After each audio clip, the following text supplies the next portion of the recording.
Zee24 एक पाऊल पुढे। संध्याकाळी जो राजकीय भूकंप झाला त्यानंतर राज्यभरात त्याचे पडसाद उमटायला लागलेले आहेत। कुठे मुख्यमंत्र्यांचा पुतळा जाळला जातोय तर कुठे रास्ता रोको केला जातोय। एकीकडे काँग्रेसवर दबाव वाढवण्याचा हा प्रयत्न आहे का राष्ट्रवादी काँग्रेसचा, किंवा मग मुख्यमंत्री आणि उपमुख्यमंत्र्यांमधला जो विसंवाद आहे याचे राज्याच्या राजकारणावर काय परिणाम होतील नजीकच्या काळात, या सगळ्यावर आपण चर्चा करणार आहोत। आणि ही चर्चा करण्यासाठी, या सगळ्या मुद्द्यांवर विश्लेषण करण्यासाठी आपल्यासोबत पुण्याहून आहेत राजकीय विश्लेषक कुमार सप्तर्षी। कुमारचं स्वागत आपलं या कार्यक्रमामध्ये। त्याशिवाय आपल्यासोबत ठाण्याहून आहेत ज्येष्ठ पत्रकार अभय देशपांडे। अभय सर, तुमचंही स्वागत या कार्यक्रमात। कुमार सर, सगळ्यात पहिला प्रश्न तुम्हाला आहे। आत्ताच Zee24 तासच्या सूत्रांकडून ही माहिती मिळाली की गेला आठवडाभर मुख्यमंत्र्यांचा कुठलाही फोन उपमुख्यमंत्र्यांनी उचलला नव्हता, अतिशय टोकाला गेले होते त्यांचे संबंध। त्याशिवाय काल राजीनामा दिल्यानंतर जेव्हा मुख्यमंत्र्यांनी फोन केला उपमुख्यमंत्र्यांना तेव्हा उपमुख्यमंत्री फक्त एकच वाक्य बोलले की नंतर फोन करतो। यावरून काय वाटतंय तुम्हाला, किती हे संबंध टोकाचे गेले होते आणि त्याचे परिणाम आता दिसतायत?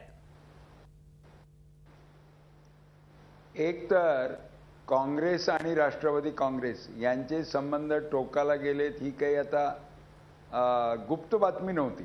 महाराष्ट्रभर साध्या माणसांना सुद्धा माहिती असलेली गोष्ट होती। प्रश्न असा आहे की आत्ता त्यांनी राजीनामा का दिला, तर त्यांना असं वाटत होतं राजकारण हा हितसंबंधाचा टकरावाचा खेळ आहे। हे हितसंबंधांप्रमाणेच चालतं, इथं मानसिक याला काही किंमत नसते। तर सीएम चौकशी करतील, मुख्यमंत्री चौकशीचा आदेश देतील हे वाटलं नव्हतं। मग हा धक्का बसला, त्यामुळे त्यांनी राजीनामा न देणार तर दुसरं काय करणार होते। अजितदादांनी जी आपली प्रतिमा केली की मी अतिशय कणखर, स्पष्ट वक्ता आणि हे करणार, अत्यंत वेगाने निर्णय घेणारा, असं केल्यानंतर राजीनाम्यासारखं एखादा धक्का देण्याशिवाय दुसरा मार्ग नव्हता। पण एकूण असं दिसतंय की दोघांना आपापले हितसंबंध आहेत आणि ते एकत्र राहण्यामध्ये जास्त त्या हितसंबंधांचं रक्षण होईल, ते बाजूला जाऊन होणार नाही। म्हणून हे गव्हर्नमेंट तसं चालू राहील, त्यांचं मन जुळलेलं असेल वगैरे असं काय आपण अपेक्षा करायचं कारण नाही। पण ज्या त्या खात्याचा कारभार जसा तसा चालेल। पण झाली ही घटना चांगली झाली, एकंदरीत सगळे खडबडून जागे झाले की काय चाललंय याच्याबद्दल। ही घटना चांगली झाली असं आपण याच्याकडे बघता। आपण ठाण्याला जाऊयात, आपल्यासोबत अभय देशपांडे आहेत ज्येष्ठ पत्रकार।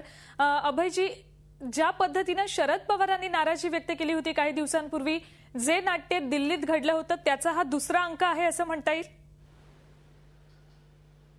नाही, गेले काही दिवसातले काँग्रेस आणि राष्ट्रवादी काँग्रेसमधले संबंध बघितले तर विशेषतः पृथ्वीराज चव्हाण महाराष्ट्रात आल्यानंतर त्यांनी जे राष्ट्रवादीच्या खात्यामध्ये लक्ष घातलंय, त्यानंतर हा विसंवाद, ही दरी वाढत गेलेली आहे दोन काँग्रेसमध्ये।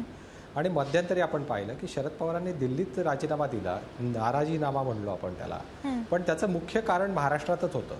कारण महाराष्ट्रामध्ये राष्ट्रवादीच्या खात्यातील भ्रष्टाचाराची प्रकरणं ओळीने बाहेर येत आहेत आणि याच्या मागे कुठे ना कुठेतरी काँग्रेसचा किंवा नवीन मुख्यमंत्र्यांचा हात आहे असा त्यांचा एक राष्ट्रवादीचा समज आहे। या दोन कंगोरे आहेत की अजितदादांचा राग केवळ मुख्यमंत्र्यांवरच दिसतोय असं नाही, तर मुख्यमंत्र्यांना आवर घालण्यासाठी राष्ट्रवादीच्या नेतृत्वाकडून जेवढे प्रयत्न किंवा जेवढा दबाव यायला पाहिजे होता तेवढा दबाव येत नाही असं त्यांच्या ज्यावेळेस लक्षात आलं त्यावेळेस त्यांनी पक्षाच्या, म्हणजे त्यांनी राजीनामा देतोय असं सांगितलंय, परवानगी नाही मागितली आहे। आणि काल आपण बघितलं की थोरले पवार आणि धाकटे पवार यांच्यामध्ये एक सुसंवाद आपल्याला कुठेही जाणवला नाही।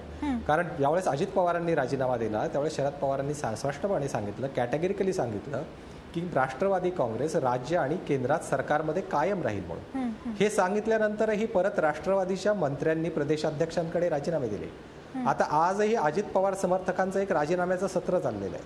म्हणजे याचाच अर्थ की नेतृत्व बदलासाठी मुख्यमंत्र्यांवर तो किंवा काँग्रेसवर दबाव आणतानाच पक्षावरही त्या दृष्टीने टोकाची भूमिका घ्यावी असा दबाव आणण्याचा प्रयत्न अजित पवारांकडून झालेला आहे। आणि याची कारणही तसं आहे, आता सप्तर्षी सर म्हणाले त्याप्रमाणे त्याची कारणही आहेत की हे सगळे चौकशा सुरू झाल्या आहेत।